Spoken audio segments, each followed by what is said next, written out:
امکان نمبر 1 کیا ہے؟ ابھی عالم اسلام کا ایک سالڈ بلاک ہے جو یہودی ورلڈ آرڈر کی نگاہوں میں کھٹک رہا ہے. میں کھٹکتا ہوں دل یزداں میں کانٹے کی طرح. اگرچہ ان کی اسٹریٹجی کیا ہے؟ ایک ایک کر کے ان کے حصے بکھرے کر کے تیا پانچا کرو. ابھی وہ بلاک کون سا ہے؟ ایران ہے، افغانستان ہے، پاکستان ہے اور روسی ترکستان سے آزاد ہونے والی جو ریاستیں ہیں. یہ ایک سالڈ بلاک. یہ عجمی مسلمان عربی نہیں، عربی گئے، یہ نوٹ کر لیجئے. اس لیے کہ عربوں کو اللہ نے فضیلت دی تھی، محمد ان میں سے تھے صلی اللہ علیہ وسلم، یہ رتبہ بلند ملا جن کو مل گیا. لیکن ساتھ ہی اللہ نے دھمکی بھی دے دی تھی سورہ محمد میں، ان تتولوا یستبدل قوما غیرکم، اگر تم پیٹھ دکھا دو گے اس مشن کو جو ہم نے تمہارے حوالے کیا ہے، تمہیں ہٹائیں گے، کسی اور کو لے آئیں گے. اور یہ بات ہو چکی ہے 13ویں صدی عیسوی میں. 1258 میں جب سقوط بغداد ہوا ہے، عربوں کے ہاتھ سے عالم اسلام کی قیادت چھین لی گئی، معزول کر دیا گیا. اس کے بعد قیادت کن کے ہاتھوں میں آئی؟ ترکوں کے ہاتھ میں. ترکان تیموری ہندوستان میں، ترکان صفوی ایران میں، ترکان سلجوقی مڈل ایسٹ میں، اور ترکان عثمانی کا تو کہنا ہی کیا ہے.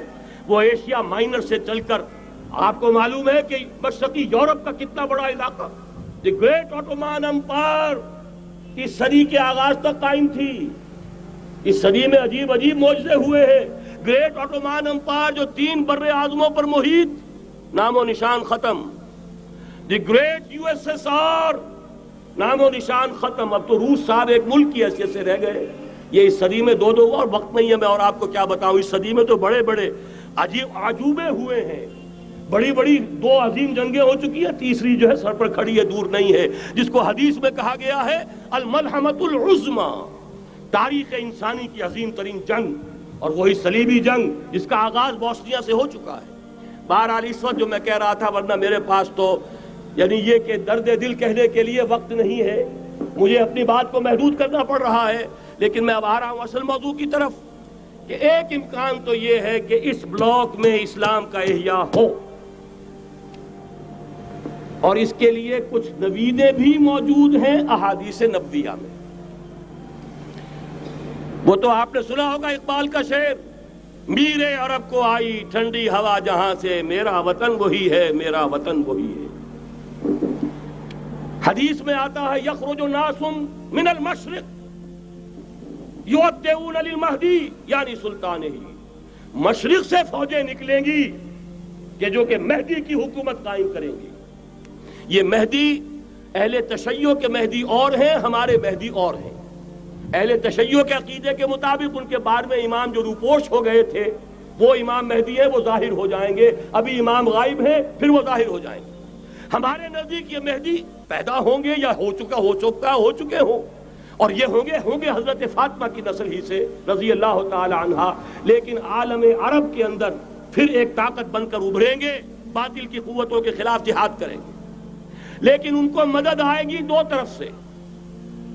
ایک زمینی مدد آئے گی مشرق سے، ایک آسمانی مدد آئے گی. عیسیٰ ابن مریم کا نزول، حضرت مسیح علیہ السلام جو زندہ آسمان پر اٹھائے گئے تھے نازل ہوں گے. اور در حقیقت ان 2 مددوں کے نتیجے میں پھر یہود کا قلع قمع ہوگا، اور یہی گریٹر اسرائیل ان کا گریٹر گریو یارڈ بن کر رہے گا، عظیم تر قبرستان بن کر رہے گا. اس کی بڑی واضح حدیثیں موجود ہیں، اس کی بڑی تفصیلی خبریں موجود ہیں. یہ احادیث کی کتب کے اندر بدقسمتی سے ہماری اس کی طرف توجہ نہیں. ایک تو یہ ہو سکتا ہے. اسی طریقے سے ایک اور حدیث ہے، یخرج من خراسان رایات و سود، اور یہ مسلم شریف کی روایت ہے، نوٹ کیجئے گا، نہیں ترمذی شریف کی روایت ہے. یخرج من خراسان رایات و سود لا یردها شیء حتی تنصب بإیلیا. اور خراسان حضور کے زمانے میں آج کے افغانستان کا نام تھا. یہ افغانستان میں جو جہاد ہوا ہے، غلطیاں ہوئی ہیں اور غلطیوں کا خمیازہ بھگت رہے ہیں. یہ تو اللہ تعالیٰ کی سنت ہے جس میں اللہ نے صحابہ کو بھی ایگزمپٹ نہیں کیا، غلطی کی سزا دی ہے. 35 صحابہ کی غلطی غزوہ احد میں ہوئی، جہاں سے حکم تھا کہ مت ہٹنا، 50 میں سے 35 ہٹ گئے. نتیجہ کیا نکلا؟ فتح شکست میں بدل گئی، 70 صحابہ شہید ہو گئے۔ اللہ تعالیٰ نے فرمایا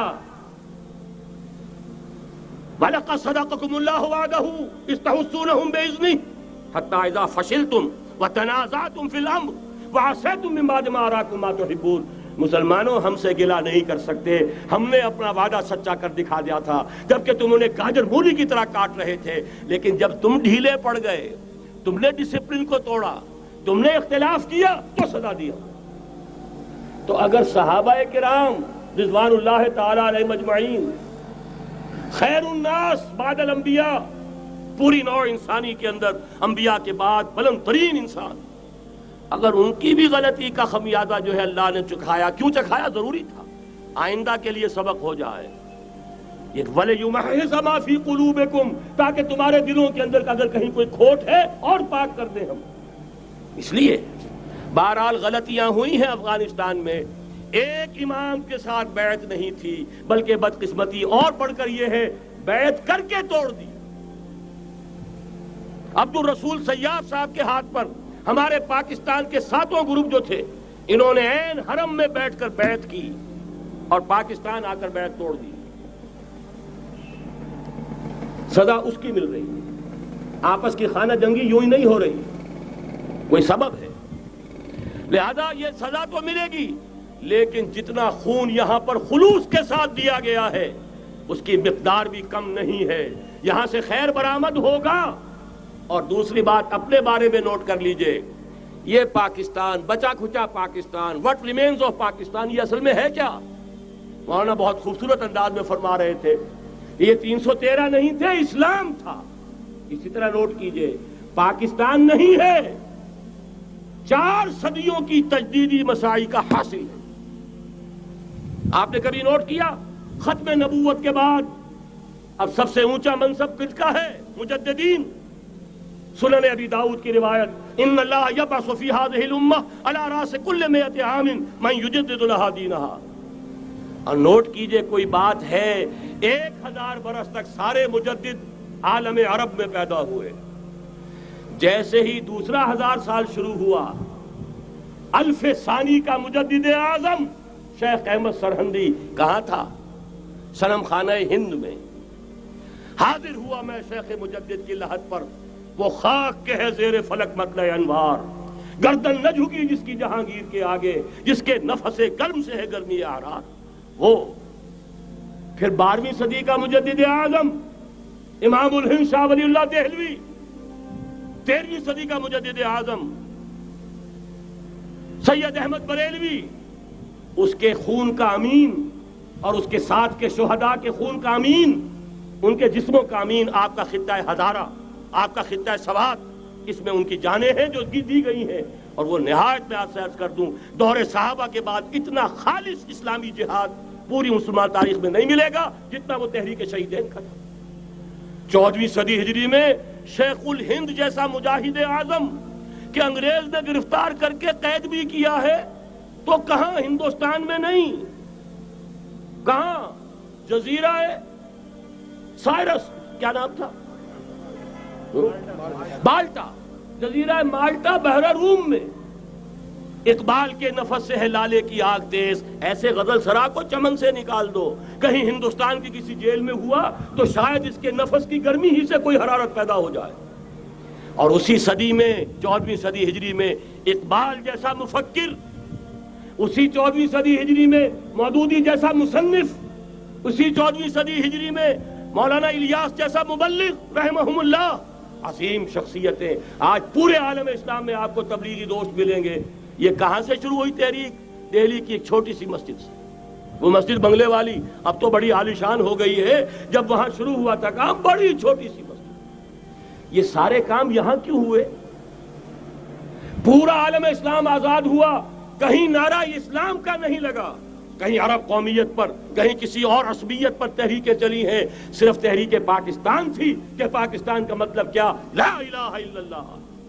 کوئی سبب ہے کہ یہاں قرارداد مقاصد پاس ہوئی، حاکمیت اللہ کی ہے، کہ اکبر نام لیتا ہے خدا کا اس زمانے میں، یہ سارا ماضی سامنے رکھیے اور حضور کی دی ہوئی پیشن گوئیوں کا مستقبل سامنے رکھیے، ان دونوں سے ثابت ہوتا ہے اس خطۂ ارضی سے کچھ ہونا ہے۔